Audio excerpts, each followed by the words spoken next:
Yeah, just keep the flow, and then if they want to change it, they can change it.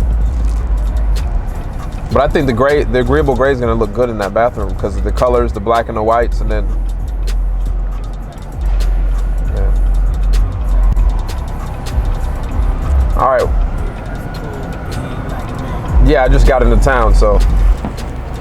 Dude, the ROI on it is so good. The ROI on it, and then stories like that where you get to, like, that's how I found my latest employee too. I don't know if you've seen that. I found my latest employee by somebody following me on Instagram and actually showing up at my office and then impressing me there. So those type of things are priceless. You won't.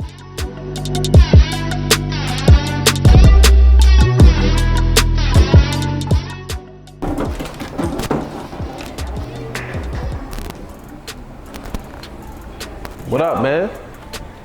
Why you selling out Houston like that? What's wrong with you? Get out of here.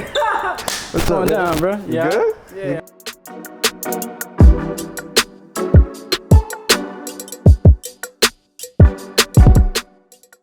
But look, let's talk some real estate. What's up? What's your take on trailer home hustle in Central Virginia?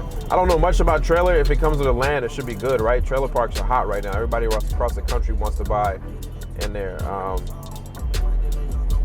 Yeah, we're coming to Miami. Hit up Willie Numbers. Willie Numbers. You want to? Where can I get contracts? Go to my Facebook group. There's some posted inside the section. We here in this pack. Wave God, I'm on the way, man. I'm stuck in this. I'm turning on Richmond Ave right now. Hey, man, my pleasure, man. What's up, brother? Nice to meet you, man. You all right? Yeah, man, I'm good, man. What's up, man?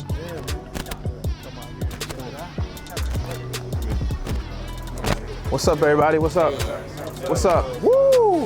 Look at the love in here. Look at the love in here. What's up, everybody? What's up? What's up, y'all? What's up? Y'all crazy in here. I love this.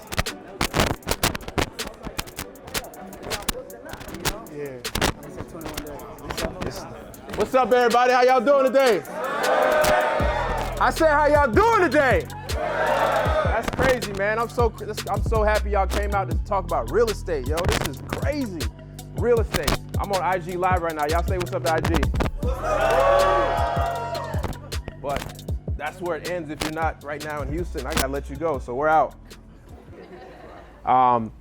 There's a calculator basically that tells me what a deal is best fit for and what I can offer in each exit strategy. So find out your exit strategy, and if you'd be surprised. You did a deal where somebody was open to owner financing, right? Oh man, I'd suggest you do that a lot. 3 offers.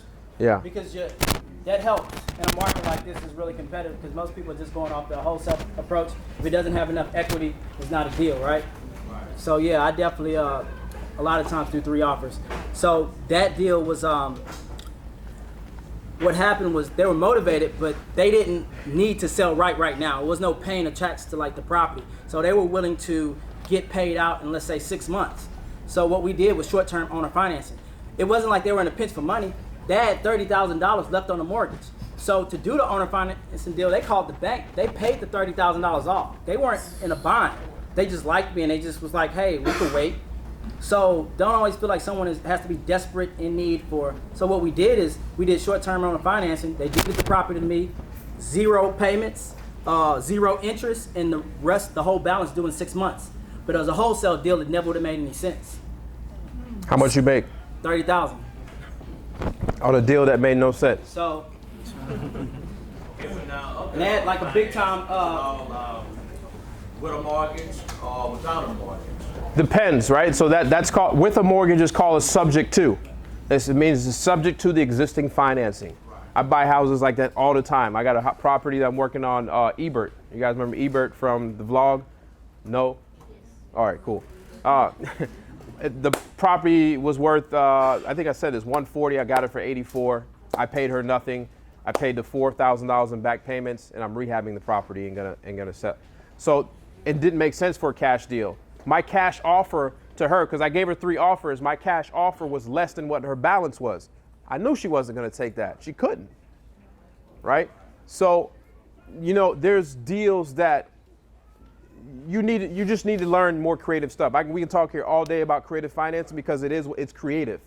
So have those options, and you'll be surprised that some people don't care about the cash offer. Some people don't want the burden of capital gains this tax season. So yeah, look into the 3 offer strategy. People talk about that a lot. So I don't have a video on it, but look like Google search or YouTube the 3 offer strategy. Yes, sir. When you're doing like a subject to deal and you're giving them cash, do you just write them a check or do you have to put it in title? Everything goes through an attorney or a closing company. You guys use title companies here. Everything goes through a title company. I do not do anything with my money without the protection of a title company and somebody else that can cover me. Ever. So you do a lot of car drops though. So do you have like a demo of your RVMs or anything like that? So hey, don't hurt the ass. September, I'm releasing what I've been using on September 1st. Like we built it out. We built it out to where it would make sense. So the system that I use, that proprietary I use, and then we had the software guys build it out. I'll release it on September 1st. I haven't talked much about it, but Second question, the hotel thing I was asking you about last time. What was I asking about them in the apartment shit? We asked you online. Yeah, online He on was Nikki, Instagram. remember? I wasn't Nikki, bro. I just got the shower. oh, that was you. But yeah. Don't ever call me butt naked, man. No, I'm just joking. Yeah. We came from Dallas. Okay. Yeah. So on the apartment thing though, what are you doing with that right now though? Are you So, recording that? so what we're doing with apartment deals is we're basically, in my tax records, we're able to reverse search a property by its use, by the zoning. So I look at all things that are zoned multifamily, and then I will see who's owned it for so long, and then I'll reach out to them and just see if they want to sell it. I like to buy a lot of mom and pop owned stuff because they've had it for so long and it's mismanaged, it's underperforming. You put it under contract, you can do the same thing. It's just I like just went driving for it this past weekend and I got one. It's like where I just reached out. you'd be crazy, right? They don't want it no more. They don't want it. I'm figuring it out. Huh? YouTube? Is that gonna be on YouTube? Eventually, yeah, I'm gonna do something with that. Yeah. Yes, sir. So do you invest in apartment complexes? That's what you were just saying. We're just now starting to do that. Oh, okay. Yeah. How long do you kind of plan to hold it after you purchase? It just depends on how long it takes to get it to performing status till you can sell to somebody on the top end of the threshold. Yeah. And none of that's my money. We use third private lender money for that stuff. Yes, sir. You said that probate was one of your favorite ways to go. What's that process like? How I find probate? Yeah. We have a probate record room where we literally go into that room and we find probates. In most places, it's online, right? Probates are online for most in Texas. Yeah, well, they're online, but some intranet. So go to the courthouse. Yeah. Like from your personal computer, it'll show like names and stuff, but you can't see Yeah. the documents. So go to the courthouse, and they usually have a computer that they allow you to get on, and just ask them to help you. You need help with finding probates. Yes. Any questions? Yeah, should you get your contract notarized? Should you get it notarized? It doesn't hurt, but I have it. I did it on my second and third deal, but I haven't done it since. I even do digital signatures over email now, so it doesn't even. Yeah. This question is really for the room. I'm extremely new with Texas. I've seen people with a one-page contract, and I've seen a 10-page contract. Yeah. Brian, do you use the traditional contract created by the state or no? Like Trek? Yeah, that's what I don't. I use the trick. I don't. I do. Oh yeah. Yeah, I hit you up about it. Yeah, You was talking- I use the trick. So some people, it's I hate preference. using it, but I do. What do you have a title company that you're going to be using? Yes. Ask them what. Usually they have a preference of what they like to close on either. On a wholesale deal, I don't use the Trek because I feel like a lot of sellers is so wordy and complicated. They might look at it and like, I need to get my attorney to view this. And you know, It's too wordy. a confused mind always usually says no. I use the one-page contract for $1.2 million worth of wholesale Yeah, deals. mine's like So- one page. Where can you get that? Like one page. It's in my Facebook group, Wholesaling House Elite in the file section. It doesn't even look pretty at all. It's probably got some misspellings in it and everything. So, got it. yes, sir. I don't deal with it. It's expired for a reason. What are you saying? I can't hear. So hey, hold on, y'all. We're gonna break off here in a second, and then y'all can network. The question was, does he use? The question was, does he go after expired listings? And my answer is no. It's expired for a reason, so I don't waste my time. It's not an effort for me. Yeah. Yes, sir. What position do you think should be like your first hire when you're starting to build a team? It depends. What is your weakest thing you know how to do? Mine was collecting the data, right, and putting them in it. What you never want to give up acquisitions from the beginning. You do that, you're going to lose control of your company. Acquisitions is where your company actually makes money, right? So you want that's the last thing you let go. That's why you still see me go on appointments. Yes, ma'am. I use Investor Fuse, and they have a follow-up in there too. At what point would you get an LLC? Because it was only $125, I did it after my first deal in North Carolina. 300 here. So if you got the dose, do it. If not, my CRM, Investor Fuse. You ever use REI Proof? I don't even know what that is. I've heard about a lot. Yeah. I can't. The only thing I've used from day one is Investor Fuse. That is Podio. It's on top of Podio. What's CRM? Investor Fuse. Yeah. All right, guys. So yes, sir.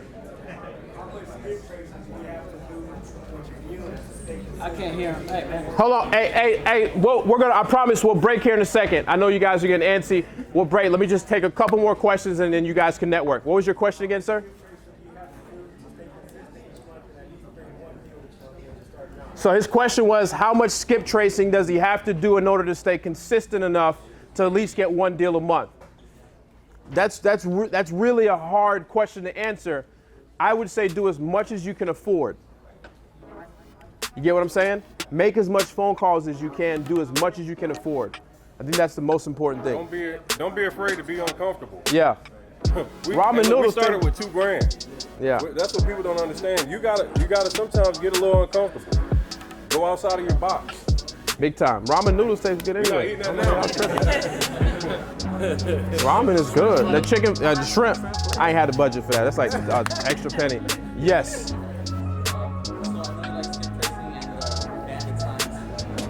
Would you say like maybe a balance of the two, like for marketing budget would be good, or just go all in? You're gonna see more ROI in the beginning, and it's cheaper for cold calling. Like I don't know how the city of Houston is or wherever you're from, but bandit signs can get picked up within 12 hours of them being put down. And they're running $2 to $3 a pop. I pay a guy $1.50 to put a piece out. So it can spend a lot of money. Listen, a lot of investors are afraid of picking up the phone and asking a seller if they want to sell. That is your best and cheapest ROI. I'm telling you, the biggest and the biggest. I'm in some of the best and highest masterminds. The big dogs do not like to call. It's not scalable. They like to press a button and send out $50,000 worth of mail. Make the phone call.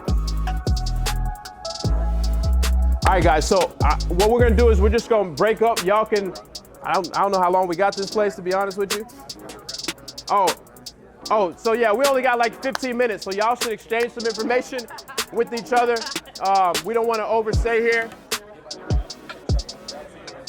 I appreciate y'all coming out. Like, do you have any kind of tips to get over like the call reluctance? I know you said everybody hates the call. Just keep doing it. Develop that rhino skin he talked about. Get cussed at, man. What are they gonna do over the phone? You know Lewis, the guy that I hired in the videos? So Lewis got a job with me 3 weeks ago. He's got a tough skin now. He gets cussed out every day. He's like, oh, they hung up. Next one. Who cares? Because that next call could be 20 grand. We're just fishing for the next one. Good luck to you guys. Take care. Nice to meet you. My pleasure. When you first started, how was your daily work plan? How did you start your day, like after your first wholesale deal? After my first wholesale? Yeah, your first wholesale deal, you're running, when something's going on. My VA would send me things that I told her to get me for me, as far as lists. And in the morning, I'd just be calling from 9 to 12. Right? Take a break, come back from 4 to 7. Right, every day.